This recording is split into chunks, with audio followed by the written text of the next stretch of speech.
10 Bible के आयत जो हर एक मसीही विश्वासी को पता होना चाहिए। 10 Bible versus every Christian should know by heart.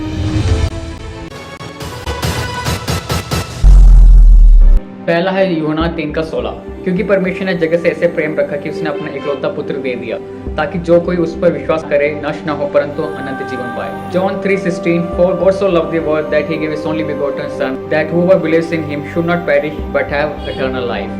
दूसरा है 2 तीमुथियुस 3:16 और 17, संपूर्ण पवित्र शास्त्र परमेश्वर की प्रेरणा से रचा गया है और उपदेश और समझाने और सुधारने और धार्मिकता की शिक्षा के लिए लाभदायक है, ताकि परमेश्वर का जन सिद्ध बने और हर एक भले काम के लिए तत्पर हो जाए। 2 तीमुथियुस chapter 3 verse 16 and 17। All scriptures is God breathed and is useful for teaching, rebuking, correcting and training in righteousness, so that the servant of God may be thoroughly equipped for every good work।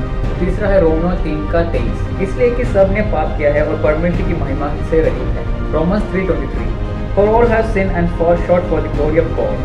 चौथा है रोमनो 6:23, क्योंकि पाप की मजदूरी तो मृत्यु है, परंतु परमेश्वर का वरदान हमारे प्रभु मसीह यीशु में अनंत जीवन है।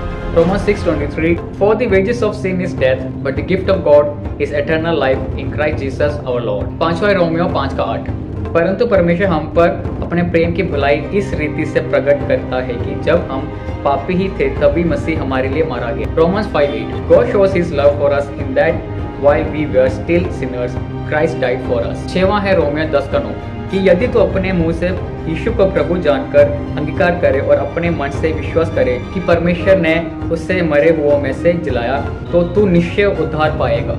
Romans 10:9, If you confess with your mouth Jesus as Lord and believe in your heart that God raised him from the dead, you will be saved। सातवां है पहला यूहन्ना 1:9, यदि हम अपने पापों को मान ले तो वे हमारे पापों को क्षमा करने और हमें सब अधर्म से शुद्ध करने में विश्वास योग्य और धर्मी है। 1 John 1:9, If we confess our sins, he is faithful and just and will forgive us our sins and purify us from all unrighteousness। आठवां है यूहन्ना 14:6, यीशु ने उससे कहा, मार्ग और सत्य और जीवन में ही हूँ, बिना मेरे द्वारा कोई पिता के पास नहीं पहुंच सकता।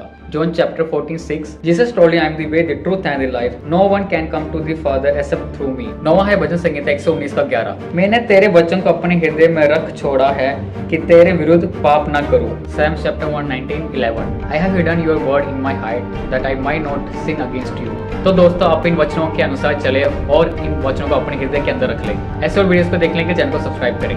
Thanks for watching.